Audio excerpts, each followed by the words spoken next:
Ne se retourne pas. C'est juste avant le mec. Oui. Il y a un temps. Oui, oui. Non, tu vas voir, tu vas l'entendre passer, il marche vite.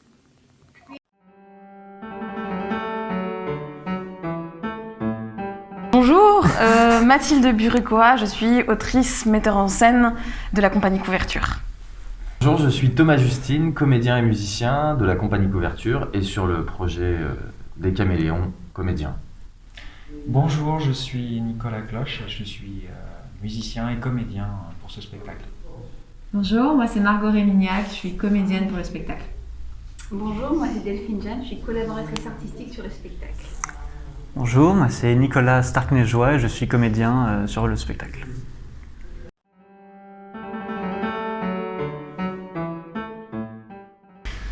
La compagnie Couverture, c'est une compagnie qui est installée à Livaro depuis 2017. Elle a été créée à Livaro en 2017. On est plus d'une dizaine d'artistes dedans et on partage notre temps entre des activités, des ateliers en milieu scolaire et des ateliers indépendants et du travail de création. Moi, je suis autrice, metteur en scène sur ces créations-là et on travaille avec les mêmes comédiens tous ensemble depuis entre 1 et 5 ans. Voilà.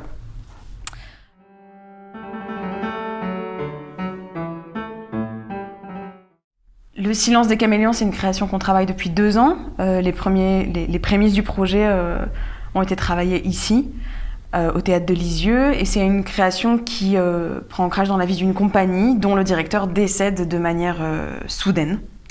Se pose alors la question de la reprise de la compagnie, reprise qui doit être gérée par le personnage que joue Margot, le personnage de Marie, qui annonce de manière assez inattendue aussi qu'elle ne reprend pas. Et en fait, cette situation-là nous permet d'aborder le nœud un peu de la pièce, qui est que le personnage de Marie a vécu une situation dans laquelle elle a été, entre guillemets, réduite au silence. Et c'est une situation dont elle a du mal à se sortir de l'effet de sidération de cette chose-là, de cette situation-là. Et en fait, la pièce vient tout doucement aborder les problématiques de leurs relations hiérarchiques d'ascendance qui peuvent parfois en fait découler sur des abus de pouvoir. Voilà. Et toute la question du projet n'étant pas d'accuser telle ou telle personne ou telle partie, mais d'essayer de voir comment on peut sortir de ces silences-là. Est-ce qu'il est possible de sortir de ces silences-là ? Est-ce que ces abus de pouvoir-là est-ce que les relations hiérarchiques sont condamnées à verser dans l'abus de pouvoir, ou est-ce qu'au contraire, en fait, on peut remédier à ça d'une manière ou d'une autre ? Voilà, la pièce interroge ça, en fait.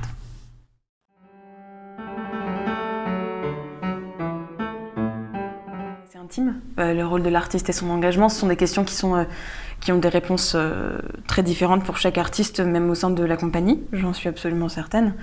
La nécessité d'avoir, pour nous, au sein de Couverture, de rebondir avec l'actualité, elle n'existe pas, c'est pas nécessaire de rebondir avec l'actualité, on parle surtout de sujets qui viennent nous questionner souvent.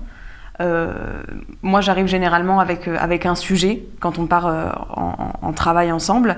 Et comme on part de dynamique sociale et culturelle, évidemment, on va vers ce que chacun connaît, soit quotidiennement, soit très souvent.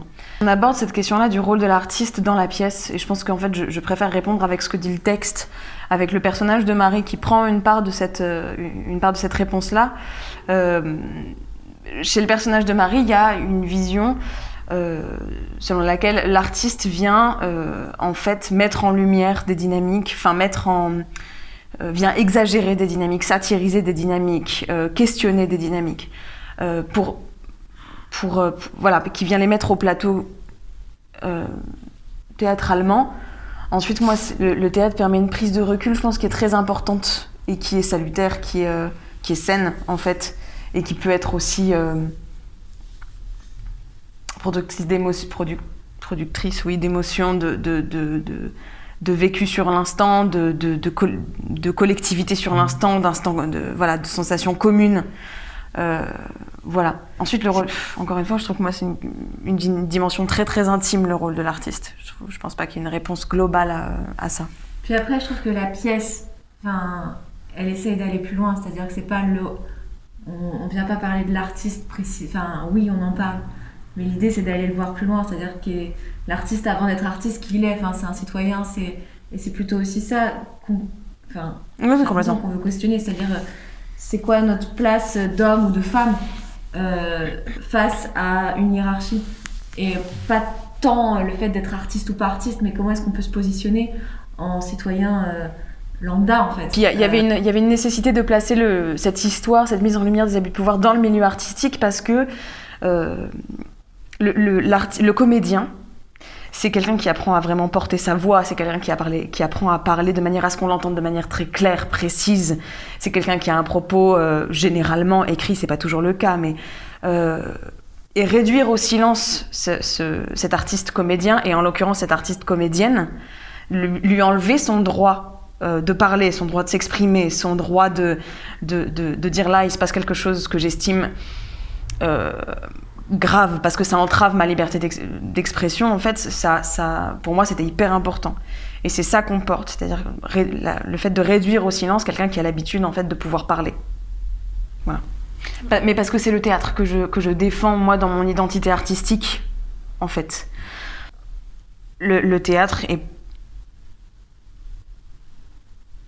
ici et dans la pièce le moyen de mettre en lumière des problématiques citoyennes, palpables. Et en ce moment, voilà, ça date pas d'hier, hein, les problématiques de liberté d'expression, les problématiques de censure, ça date pas du tout d'hier. Mais là, on a quand même le besoin d'en parler de plus en plus. La pièce vient aussi mettre en lumière une situation misogyne. Voilà, on avait commencé ce projet bien avant MeToo, bien avant tout ça, mais il n'empêche que en fait, ça n'a fait que nourrir le propos. Couverture défend un théâtre engagé, en fait. On porte ça. Voilà.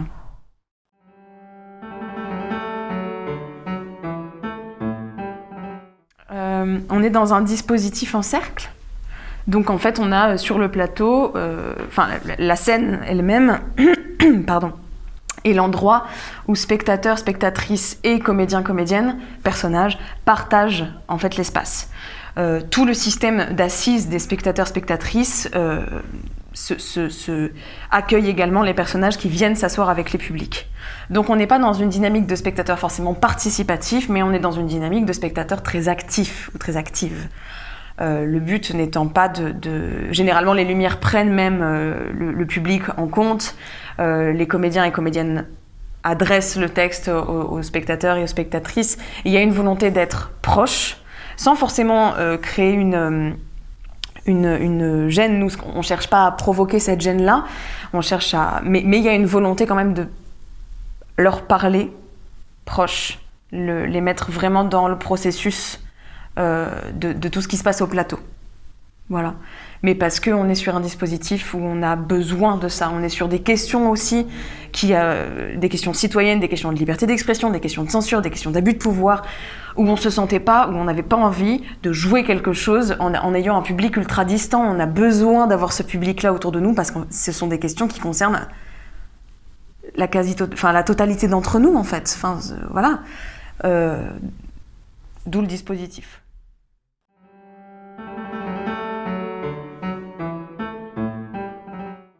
Là, on a une deuxième période de résidence en mai. On a 2 semaines pendant lesquelles on va encore... là, on va traverser toute la pièce, donc qui fait 1h30. On va vraiment travailler sur l'heure et demie du spectacle. Et après ça, on devrait être de nouveau en travail la saison prochaine. Et la création de la pièce se fera normalement 2021-2022, sachant qu'en ce moment, c'est... Ben voilà, c'est incertain, on va dire. Voilà. On sait pas. Peut-être.